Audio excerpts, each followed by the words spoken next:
ये जो जमीन मेरे और आपके पैरों तले है दोस्तों, इसमें कई पुरस्कार किस्म के राज पोशीदा हैं। कुछ राज ऐसे हैं जिन तक इंसानों को रसाई मिल चुकी है, लेकिन यकीन मानिए कि अभी भी कई ऐसे राज जो कि दुनिया वालों को हैरान परेशान करने आज भी इसी जमीन के नीचे कहीं पर दफन हैं। आज की इस वीडियो में हम आपको दिखाएंगे हमारी इसी जमीन के नीचे से मिलने वाली कुछ इंतहाई अजीबोगरीब और इंतहाई पुरस्कार किस्म की डिस्कवरीज या आर्कियोलॉजिकल फाइंडिंग्स। ये वीडियो आपको हैरान कर देने वाली है, सो इसे डटकर पूरे का पूरा जरूर देखिएगा। तो चलिए शुरू करते हैं। सबसे पहले बात करते हैं लैटिन अमेरिका के मुल्क पेरू में दरियाफ्त होने वाली एक 800 साल पुरानी मम्मी की। ये मम्मी डिस्कवर हुई पेरू के एक साहिली इलाके के ऊपर। अब इस मम्मी की जो सबसे डिफरेंट या अलग या खास बात थी वो ये थी कि इस मम्मी के पूरे जिस्म को रस्सियों से बांधा गया था। इसी के साथ साथ इस मम्मी ने अपने दोनों हाथ अपने चेहरे के ऊपर रखे हुए थे, यानी कि इसने अपने चेहरे को अपने दोनों हाथों से छुपाया हुआ था। अब ये एक बात कर रही है आर्कियोलॉजिस्ट को बेफल। कुछ आर्कियोलॉजिस्ट का ख्याल ये है कि शायद उस जमाने में मुर्दों को इसी तरीके से दफन किया जाता होगा।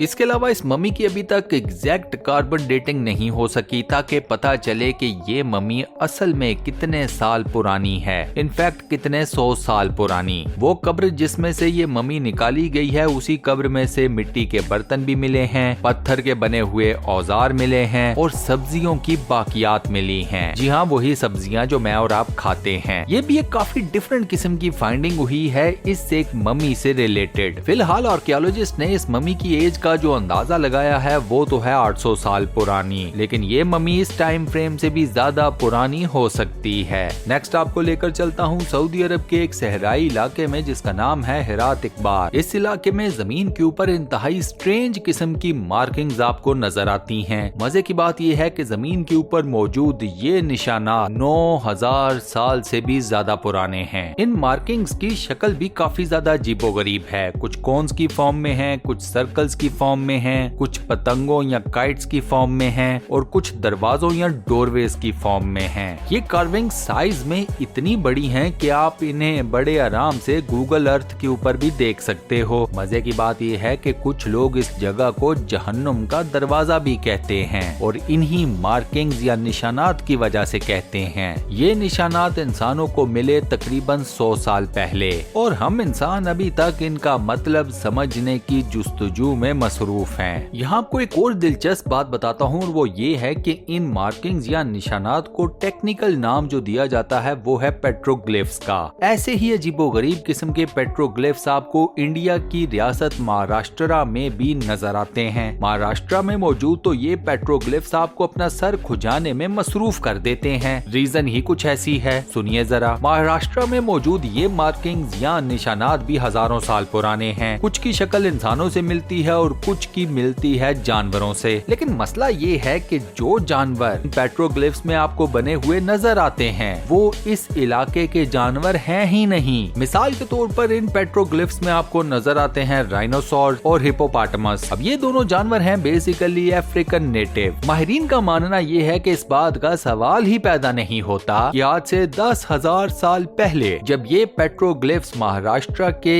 इस इलाके में बनाए गए तब ये दोनों जानवर इस जगह के ऊपर पाए जाते थे। आज के दौर से 10,000 साल पुराना इंसान इतना लंबा ट्रेवल करता ही नहीं था, वो भी जानवरों समेत। तो अफ्रीका से किसी अफ्रीकन इंसान का राइनोसॉर और हिपोपोटामस को लेकर इंडिया की तरफ आना तो हो गया आउट ऑफ इक्वेशन। तो फिर ये पेट्रोग्राफ्स किसने बनाए और जिसने भी बनाए उसे इन दोनों जानवरों का कैसे पता था? यही सवाल है जो माहिरीन को परेशान किए हुए है। अब चूंकि बात हो रही है जमाना कदीम की, पुराने वक्तों की, तो ऐसे ही वक्तों से रिलेटेड एक टॉपिक है जायंट्स। क्या हमारी इस दुनिया के ऊपर द्यो कामत इंसान आबाद थे या नहीं? वेल, इस सवाल का जवाब भी अब इंसानों को सबूतों के साथ मिलना शुरू हो चुका है। दुनिया भर में इंसानों को अब मिलने शुरू हुए हैं फुटप्रिंट, पैरों के निशानात, हाथों के निशानात, और ये हाथों हाथों और पैरों के निशानात आज के इंसान के हाथ और पैर से कई गुना ज्यादा बड़े हैं। ये हाथों और पैरों के निशानात कई फुट बड़े हैं। इन निशानात का 4 से 5 फुट बड़े होना तो नॉर्मल सी बात है। रिसेंटली ये जायंट फुटप्रिंट्स डिस्कवर हुए हैं चाइना के एक विलेज में और अफ्रीका के एक विलेज में। एक और चीज जो काफी ज्यादा अजीबोगरीब है वो ये है कि जिन चट्टानों के ऊपर ये फुटप्रिंट्स मिले हैं, ये तमाम की तमाम चट्टानें दुनिया भर में लाखों साल पुरानी हैं। मुझे मालूम है कि ये तमाम बातें सुनकर आपको काफी ज्यादा हैरानगी हो रही होगी। रुकिए, अभी तो मैं शुरू हुआ हूँ, अब जरा ये सुनिए।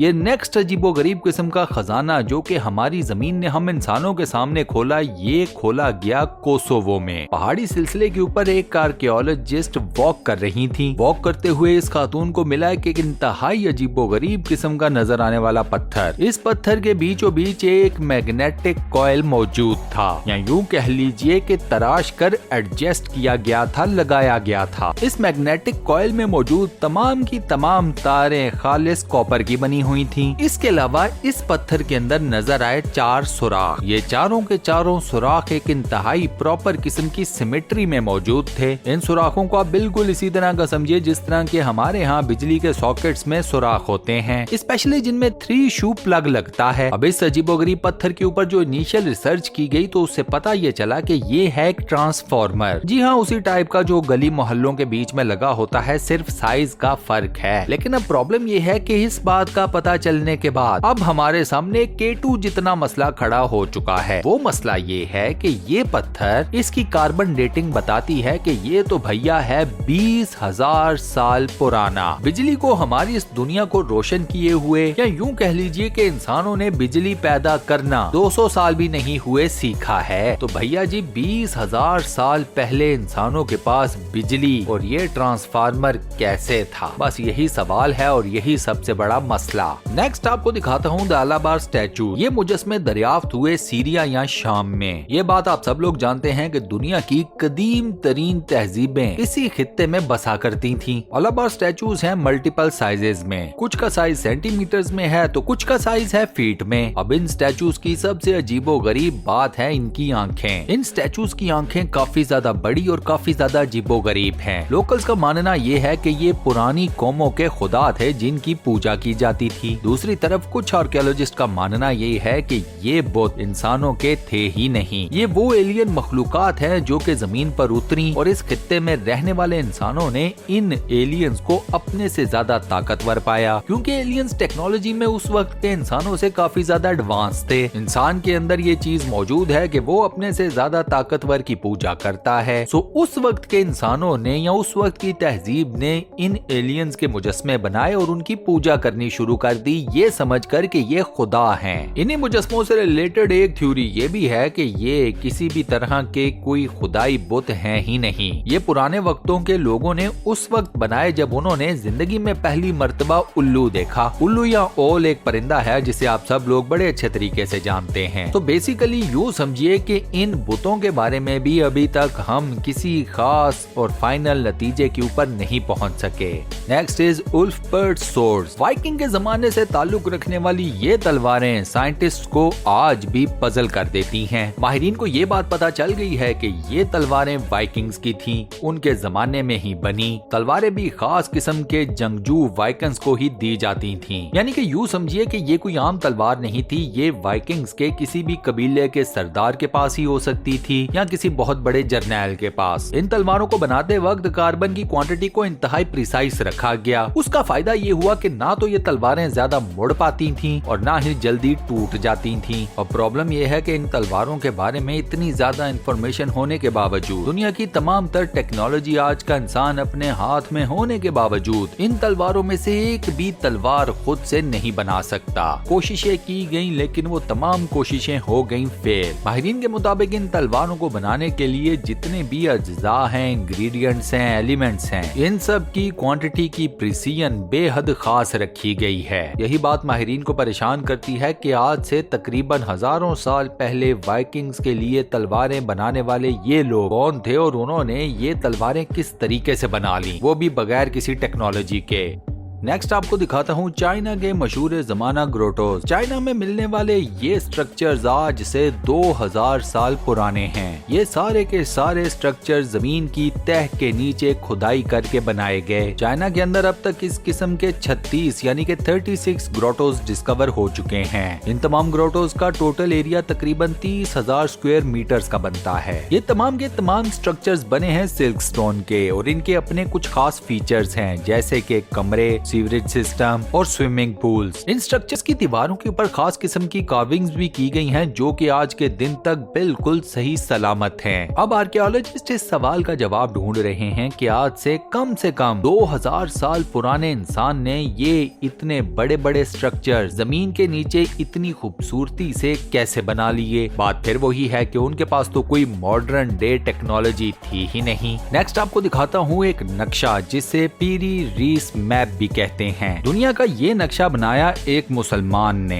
जिसका ताल्लुक था तुर्की से। इस मुसलमान का नाम था हाजी अहमद मुहियुद्दीन। इनका निक नेम था पीरी रीस। अब इस मुसलमान के बनाए हुए दुनिया के इस नक्शे ने पूरी दुनिया को किया हुआ है हैरान। उसकी वजह यह है कि इस मुसलमान ने पूरी दुनिया का जो नक्शा बनाया है उसमें आपको नजर आता है अंटार्कटिका का बर्रे आजम। इंटरेस्टिंग बात यह है कि जब इस मुसलमान मल्लाह ने अपना ये नक्शा बनाया तो दुनिया के किसी इंसान को ये बात पता ही नहीं थी कि अंटार्कटिका नाम की भी कोई जगह इस दुनिया में मौजूद है। ये नक्शा बना बर्रे आजम अंटार्कटिका की ऑफिशियल डिस्कवरी से 300 साल पहले। ऊपर से इस नक्शे में जो दुनिया के इक्वेटर्स को शो किया गया है वो भी समझ से बालातर हैं। अब हाजी साहब को 6000 साल पुराना अंटार्कटिका कहां से मिल गया जिसमें बर्फ सिरे से थी ही नहीं, ये भी एक सवाल है जिसका अभी तक कोई जवाब किसी के पास नहीं। इक्वेटर्स की दरियाफ्त हुई 1760 में जब इंसानों ने क्रोनोमीटर को इजाद किया। हाजी साहब का टाइम उससे भी पहले का है। हाजी साहब के पास कोई क्रोनोमीटर तो था नहीं, तो उन्होंने इक्वेटर्स की एग्जैक्ट पोजीशन कैसे डिस्कवर कर ली ये भी किसी को नहीं पता। लास्ट में आपको दिखाता हूँ थाईलैंड में डिस्कवर होने वाली ये 3 इंतहाई अजीबोगरीब किस्म की चट्टानें। इन चट्टानों को अगर फिजा से देखा जाए तो ऐसे लगता है जैसे 3 वेल्स जंगल के बीचों बीच स्विम कर रही हैं। ये तीनों चट्टानें इंतहाई स्मूथ भी हैं और राउंड भी। अब इन तीनों चट्टानों की मिस्ट्री ये है कि इन तीनों चट्टानों के अलावा इर्द गिर्द मौजूद कोई भी चट्टान इन तीनों चट्टानों के बिल्कुल सिमिलर नजर नहीं आती। यानी कि